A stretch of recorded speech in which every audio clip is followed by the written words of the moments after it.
इतने बड़े महात्मा भीष्म जी निर्णय नहीं दे पाए थे जब द्रौपदी का वस्त्र अपहरण हो रहा था और पूछ रही थी चीख करके। तो जब उपदेश कर रहे थे ना सरसैया में पड़े हुए, बोले बहुत धर्म का निर्णय कर रहे हो इस समय। तो उनका बेटी उस समय मेरी बोलने की सामर्थ्य नहीं थी, क्योंकि पापी दुर्योधन का अन्न खाया था। बहुत प्रभाव पड़ता है। एक परमहंस जी जंगल में एकांतवास करते थे, कभी किसी नगर से भिक्षा नहीं करते थे। एक दिन राजा शिकार खेलने गया तो साष्टांग दंडवत किया, कहा महाराज आखिरकार आप जैसे परमहंस महात्मा यदि गृहस्थों के घर नहीं जाएंगे तो उनका घर पावन कैसे होगा। विनय जोर कर गई और महात्मा जी उनके यहाँ भिक्षा पाने गए। अब भजन में रुचि नहीं, बस राजा का चिंतन, और ये आवे कि कब राजा आवे और निमंत्रण दे।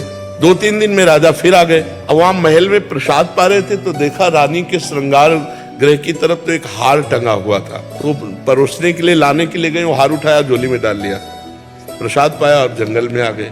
3-4 दिन हुए, झोली उठाई कंदमूल फल के लिए, देखा वजन, उसमें हाथ डाला, हार। वो हार लेकर ऐसे सभा में गए और कहा महाराज मैं चोर हूं। एकांत ले गए तो बोले इसका कारण तू है।